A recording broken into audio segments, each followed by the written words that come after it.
Эзний хайр инрэл дуустдаггүй. Өршөөлт нь төгсгөлгүй. Өглөө бүр энэ нь цоо шин. Таны итгэлт байдал юутай аваагаав. Хермоны шүүдэр өглөөний хөтөлбөр эхэлж байна.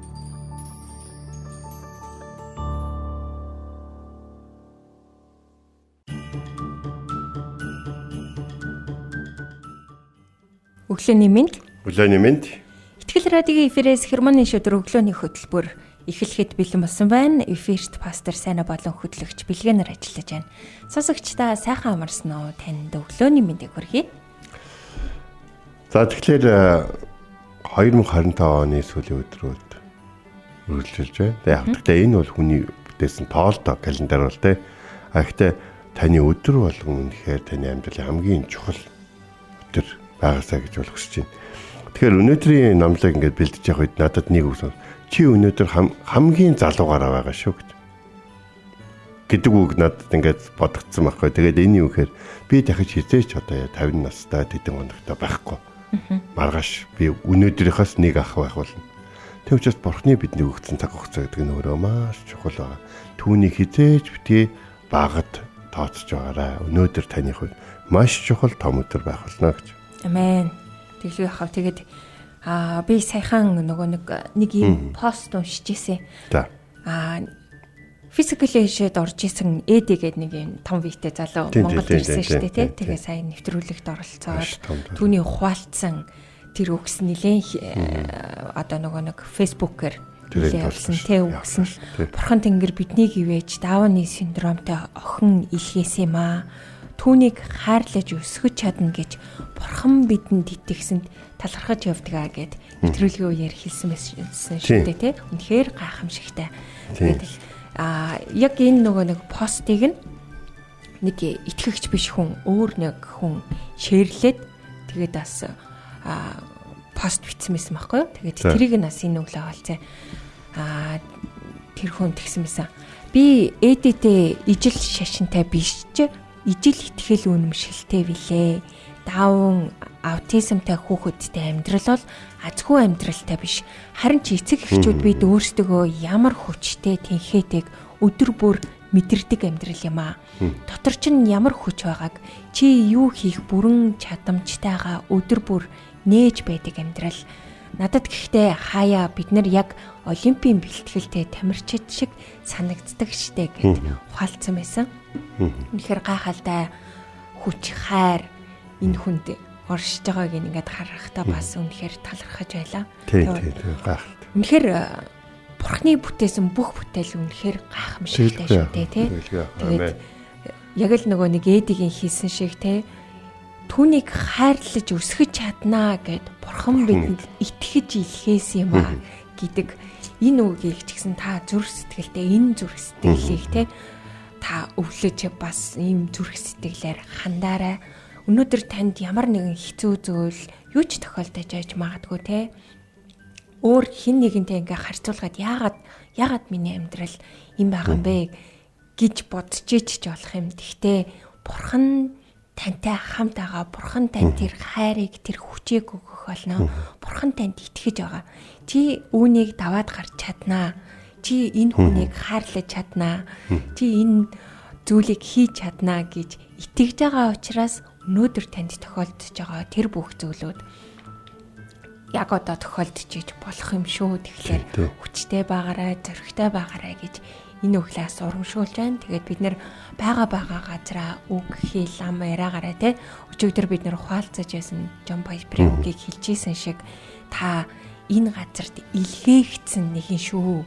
Бурхны дүр төрхийг харуулan хаар илгээгдсэн гэрлэн давсан хаар илгээгдсэн нэг нь тэгэхэд сая Эдигийн хийсэн нүгээр дамжуул итгэгч биш хүн ч гэсэндээ урам зориг аваад тий бас ингээд нэрээ тийм шүү гэд ингээ ухаалцаа бичсэн байгаатай адилхан танаар дамжуулан Христ харагддаг байх болтугай гэж энэ өглөө бас тунхаглая. Тэгээд хамтдаа энэ цагт эзний өмнө ирж түнд алдар магтаалык өргөцгөөе.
Бурхан, та миний бурхан.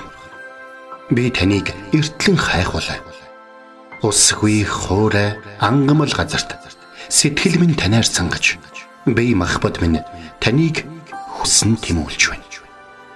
Дуурал 63-ийн 1.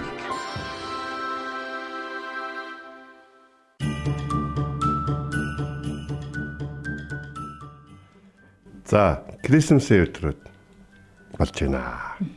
Микаи номын 5-ын 2-р ишлэл буюу хамгийн одоо Крисмс баяртай холбоотой маш том түүхүүдийг агуулсан нэгэн ишлэл байна. За, энэ бол Гэвч Ефратийн одоо Бэтлехэм Юдагийн овгуудын дунд чи өчүүхэн авч надад Израилийг захирах нэг нь чамаас гарах болно. Энэ нэртнээс хийгээд мөнхөөс үүдэлтэй гэдэг ишлэл. Тэгэхээр Есийг мэдлэх үед бол Херод хаан Израилийг бол захирч ирсэн баг. Тэр хүн бол Эдом хүн баггүй. Израильчууд угаасаа та нар бодож үзлээ нэг Эдом авгийнхын ингээд тэдний хаанчилж явах үе тэд нар мэдж байгаа байхгүй. Чи Эдомын улсаас гаралтай үсттэй. Тэ бидний удирдагч Бэтлехемээс төрний үсттэй гэдэг ингээд яг мэдж байгаа гэсэн үг болж байгаа. Тэгэхээр тэр хаанд ямар дарамттай байх вэ? Хэдийгээр ингээд ард түмнийг айлгах цэргэн түүнд байсан ч гэсэн тэр ард түмний итгэл үнэмшил нь Ефраимын Бэтлехемээс тэднэрт удирдагч төрнө гэсэн итгэл үнэмшилтэй байхгүй. Тийм хүмүүсийг ингээд нэгэн тал тийм итгэлтэй хүмүүс чинь тэ тэгээ ямар ялгаа хаан төрсөн хамаагүй та нарын хаан л байж чадчихвэл гэж хэлсэн ч гэсэн тэр ард түмэн энэ үгэнд итгэдэг. Яг л энэ үгийг зүгээр нэг одоо тэ эндээс л одоо гой хүмүүс төрж магадгүй гэсэн тийм нэг юм нутгийн онцлог ирсэн биш үү? Бурхны амлалт тэнд байсан баг. Тэгэхээр Олом гэдэг еврей үг байна. За энэ үг нь бол анханасаа эртнээсээ бүр нэн эртнээсээ буюу бидний нөгөө мэдих эхэнд үг байсан гэдэг үг рүү маш ойртож очдог. Бурхнаас арай наагур заяа. Бурхан шиг бүр үн мөнхийн биш. Бурхнаас арай наагур ойлголтыг илэрхийлдэг үг байна. Тэгэхээр манай нэг найз одоо надтай нэг ялцахтай нэг тэгж хэлж байгаа байхгүй. Сайнаа чи битгээрт хэлсэн үг ярьсан яриа байгаа биш үү? Тэрэндээ л бай гэж. Тэгээд тэрэндээ 17 жил бит хоёр байсан баг. Тэгэхээр хүмүүс яг сэтгэл зүрхээ ингээд ойлголцсон хүмүүс хоорондоо чи битгээрт яриа байгаа. Хоёлаа за яг энэ үгэн дээр бай шүү гэж. Тийм үү? Тэгж хэлээд тэрэндээ хүрнэ гэдэг бол бидний амьдралыг маш их юм ажиглалтай, утга учиртай, хүлээлттэй, итгэл найдвартай болгодог. Тэгвэл Бурхны тэгж хэлсэн үг ямар болох вэ гэдгийг бүгдээр л бодож үзээ л та. Нэг л өдөр Херод хааны ордонд хүмүүс ороод ирсэн байхгүй. Херод хаан өөрийг нь хаан гэж бодоод маш том хүмүүс ирж ингээл бодсон чинь нөгөө хүмүүс нөөцсөн. Эрхэмдээс заяа хаантаа нэг асуудлаар бид нэр ирлээ. За та нар хаанаас ирсэн? Бид нэр энд орноос ирлээ. Та нөгөө Израилийн одоо шинэ Евдийн хаан төрснийг бид нар мэдлээ л дээ. Бүх шинж тэмдэг тэгээд зааж байна. Хаанаас олж уулзахыг хэлж өгөөч гэж тэр хаан хүнд хэлсэн. Тэр ард түмний хаан нь биш гэдгийг мэдэрч цэрэг айрам одоо харгас байдлаар тэр ард түмнийг засаглаж би чадчихээн харин та нар юу ч чадахгүй байна. Та нарын тэр одоо итгэл найдвар ишвэрлэгч одоо юу юм гэж доромжилж байсан тэр хүн дээр гадаадаас хүмүүс хурж ирээд хаантаа хаан байгааг зааж өгнө гэж хэлсэн нь түүнд маш том тохиолдол болсон. Ингээд тэр өөрөө ч итгэдэггүй Херод хааныг ингээд заримдаа самсаргүйгээр номлогчд эднэр ингээд хилчдэг байхгүй.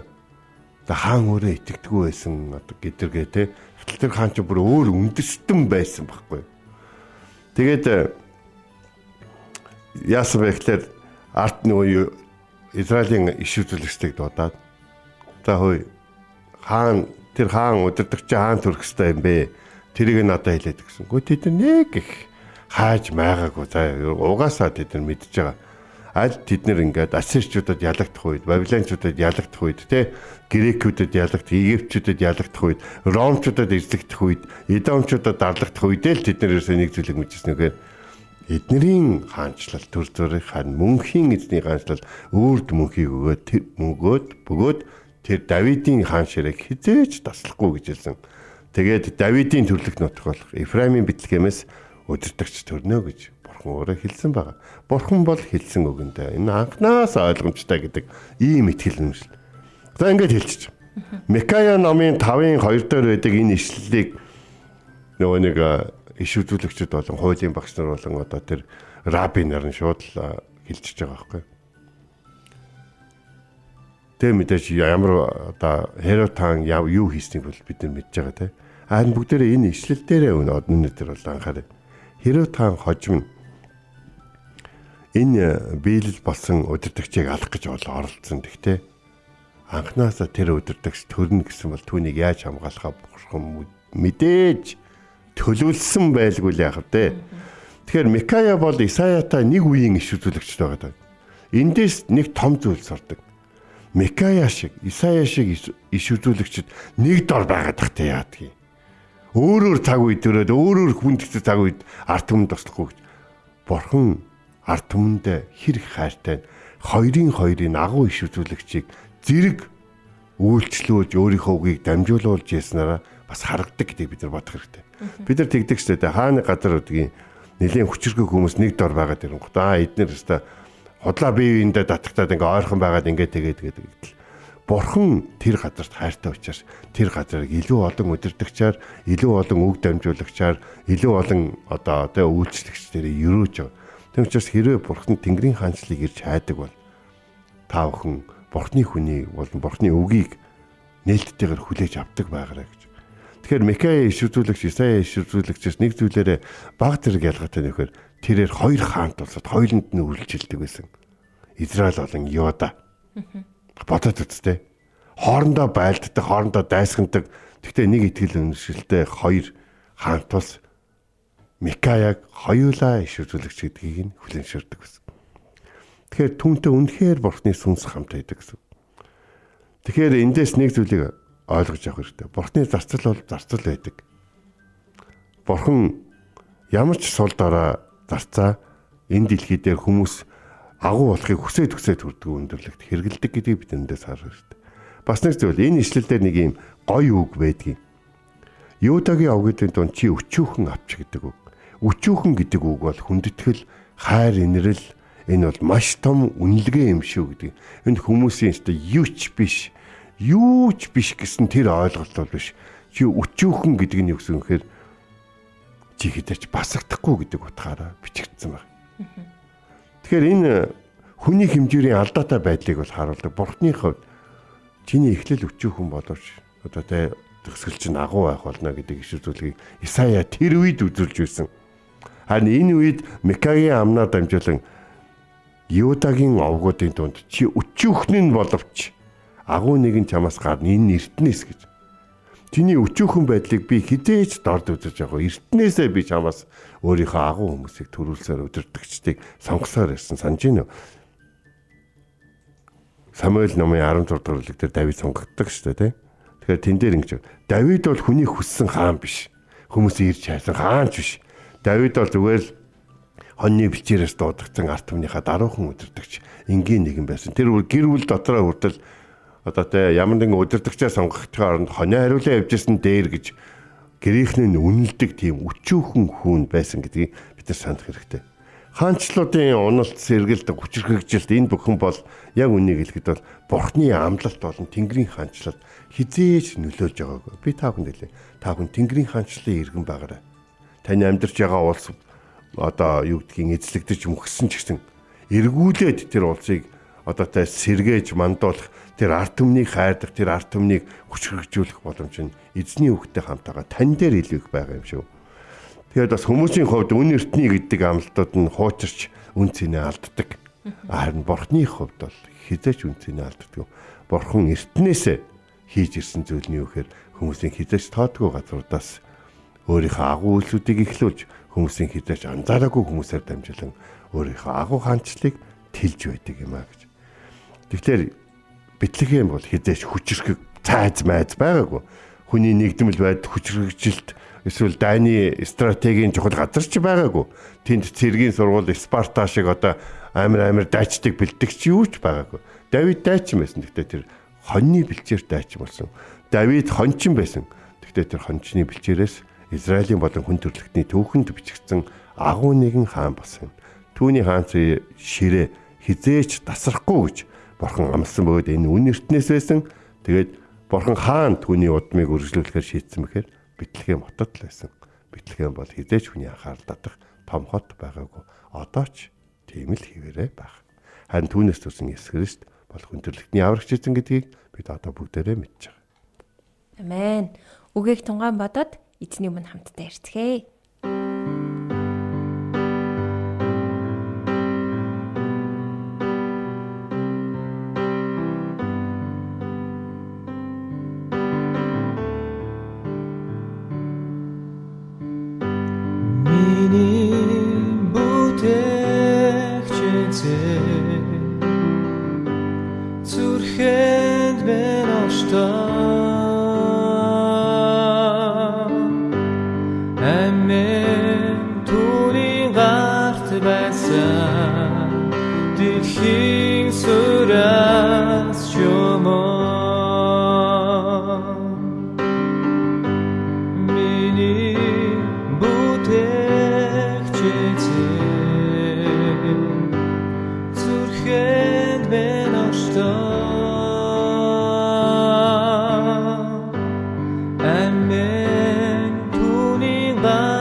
Амен.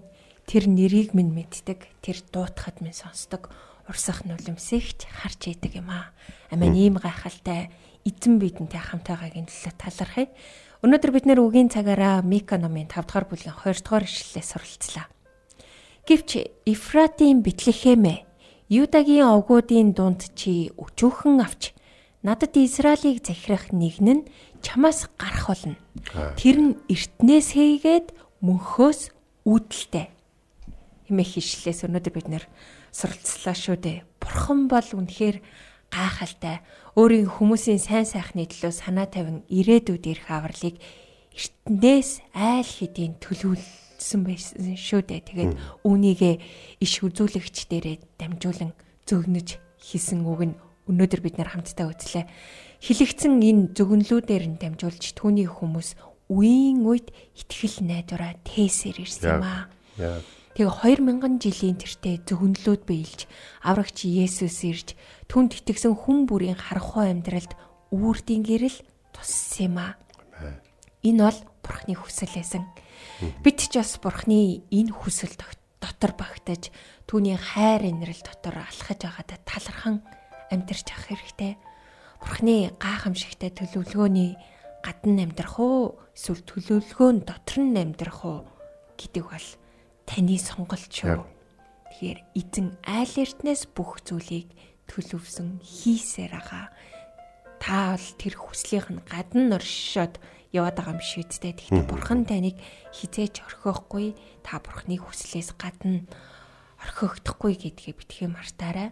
Яг тэгвэл та үнэхээр Есүс Христ итгэж байвал тэр итгэлээр, итгэл найдвараар үеийн үед бурханы хийсэн бүх үгс биелэгдэх болно. Аамен. Амен. Бурхны хэлсэн үг ярьсан яриа. Анхнаасаа л таны төлөө хайрын зүрх сэтгэлээр хайр дээр суурилсан байсан гэдгийг санах хэрэгтэй. Тэр таны нэрийг мэддэг. Та өөрийгөө батлах гэсний хэрэггүй таны бүгдийг мэдж байгаа. Бас тэр хэний хайрлахаа мэдж байгаа. Таныг хүмүүс өчүүхэн гэж болно. Таны бүтээсэн босгосон хотыг өчүүхэн, таны хийж бүтээсэн зүйлийг өчүүхэн гэж болно. Тэгэхдээ бурхан үн эртнээс өөрийнхөө Есүс Христээр дамжуулан таныг аврахаар шийдсэн энэ зүйл бол агуу зүйл.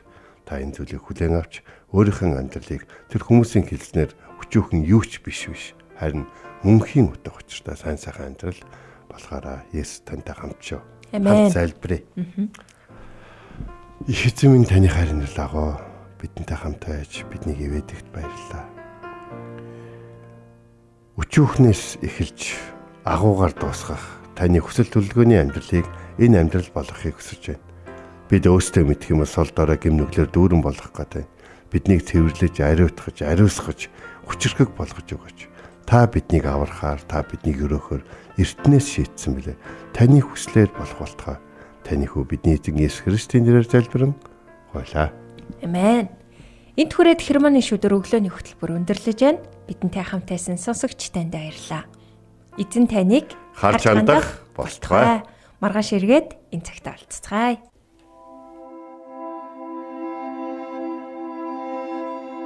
Эзэн зүрхийг чинь бурхны хайр ба Христийн төвчөрт чиглүүлэх болтугай. Хермоны шүдэр өглөөний хөтөлбөр танд хүрэлээ.